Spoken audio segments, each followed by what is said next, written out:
Bonjour, j'espère que tout va bien. Rappelons-nous qu'il nous a été dit, vous connaîtrez la vérité et la vérité va vous affranchir.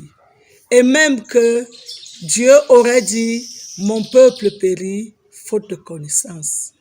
Et certains continuent à demander qui je suis.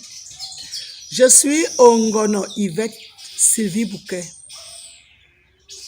l'envoyé du Dieu créateur du ciel, de la terre et de tous ceux qui ont la vie en eux. Maman Sagesse est son nom. L'être premier qui était au commencement de toutes choses, qui a donné forme et vie à toutes choses. La mère de notre univers, la mamelle nourricière qui alimente toutes ses œuvres. Je suis son envoyé. Je vous ai dit que ça fait 18 ans qu'il m'a saisi, qu'il me tient et qu'il m'enseigne. Et il a demandé que je vienne éclairer son peuple.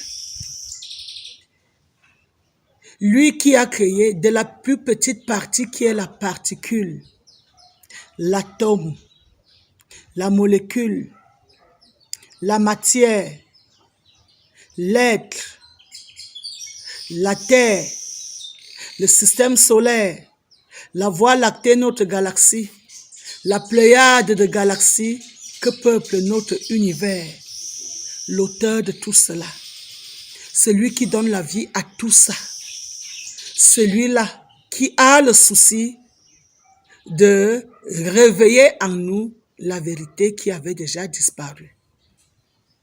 Alors, ces petites causeries que j'appelle souvent la balade dans la connaissance que je tiens avec vous depuis un certain nombre de jours. C'est dans cette balade que je viens et je continue et je continuerai tant qu'il m'accorde d'être en vie. Aujourd'hui, je veux juste encore décortiquer quelques petits mots usuels. Quand on parle de Dieu, on dit toujours omniprésent, omniscient, omnipotent. Lorsque il y a des mots comme celui-là, nous devons souvent entrer en profondeur pour les comprendre. On peut découper ces mots. Si je m'arrête seulement d'abord à omni, omni renvoie à tout, à beaucoup, à pluriel, à abondant, à richesse, à multitude, à plusieurs. Si je prends présent, présent renvoie au temps, au don, à la durée, à l'instant, au moment. Si je touche au potent, le potent renvoie au pouvoir, à la puissance, à la performance, aux moyens, à la force. Si je touche science, ça renvoie au savoir, à la science, à la sagesse même. Ainsi, quand il y a un mot comme omniprésent, tu peux dire Dieu est là en tout temps. Dieu est là dans beaucoup de temps. Dieu est là dans une richesse en temps. Dieu est là dans une abondance de temps. Dans un temps pluriel. Quand on peut dire potent, dis-toi que Dieu a toutes les forces. Dieu a plusieurs forces. Dieu a tous les pouvoirs. Dieu a beaucoup de pouvoirs, beaucoup de performances, beaucoup de compétences, richesse en compétences, richesse en performance, richesse en puissance, richesse en moyens, richesse en compétences. Si on dit omniscient, et que tu peux comprendre que dans omniscient, c'est beaucoup de sciences, c'est toutes les sciences, c'est la multitude des sciences, c'est richesse en sciences, c'est richesse en sagesse, c'est beaucoup en sagesse, c'est pluriel en sagesse, c'est abondant en sagesse. Quand tu as déjà compris qu'on fait appel à cet être qui répond à la multitude, à beaucoup, à plusieurs, dans tous les sens, vous comprenez que quand on a un problème et qu'on dit « je vais m'adresser à mon Dieu », ce n'est pas une blague. Et lorsque je vous ai donc dit, il est auteur de tout ce qui est concret et de tout ce qui est abstrait. Et que lui-même est abstrait. Et que tout son univers baigne dans son être qui est abstrait. Vous comprenez encore quand je vous dis, il y a des choses que nous parlons, dont nous parlons, mais que nous ne pouvons pas toucher. Nous ne pouvons pas toucher la lumière. Nous ne pouvons pas toucher la parole. Nous ne pouvons pas toucher notre respiration. Nous ne pouvons pas toucher l'amour. Pourtant, ce sont ces choses qui sont essentielles. Si mon souffle que je ne peux pas toucher là s'arrête à ce moment précis, tout mon être s'y tombe. Mais également, lorsque je parle de la connaissance, nous ne touchons pas la connaissance, mais la connaissance doit entrer en nous. Alors, si je définis l'être comme toujours, corps plus âme égale un être vivant.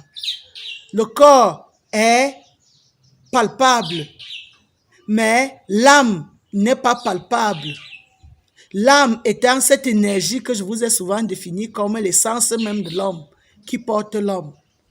Ainsi, lorsque vous avez souvent laissé que si notre structure est le moi et que mon corps soit mon moi et mon âme mon je, parce que c'est mon je qui est la partie agissante, la partie consciente, la partie qui se meut, la partie énergie, la partie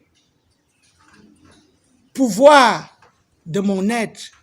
Et que je dis souvent, puisque tout l'être est baigné dans une énergie appelée vie, et que tout ce qui vit émet une énergie et que ça émet des ondes, et que ces ondes peuvent se toucher les unes les autres, ce que j'appelle interaction entre les ondes. Ainsi, les interactions entre les ondes peuvent nous aider à comprendre pourquoi on doit faire appel à Dieu. Lui qui détient les formules de notre créature, qui détient les composantes de notre nature, qui détient toute la réalité sur les créatures. Si je commence à m'adresser à cet être par rapport à une situation qui nuit à mon équilibre, alors je dois comprendre que cet être, je ne dois pas l'invoquer. Il est là. Il remplit tout l'univers. Il faut juste que moi et lui, nous vibrons dans une fréquence appelée une fréquence un peu haute. Je dois donc être rempli de l'amour qui me permet de vibrer dans une bonne fréquence avec Dieu, lui qui peut tout, qui a pouvoir sur tout et qui est capable de résoudre un certain nombre de problèmes de mon existence. Quand je dis mon existence à ce moment-là, je parle en tant qu'un homo sapiens, l'homme.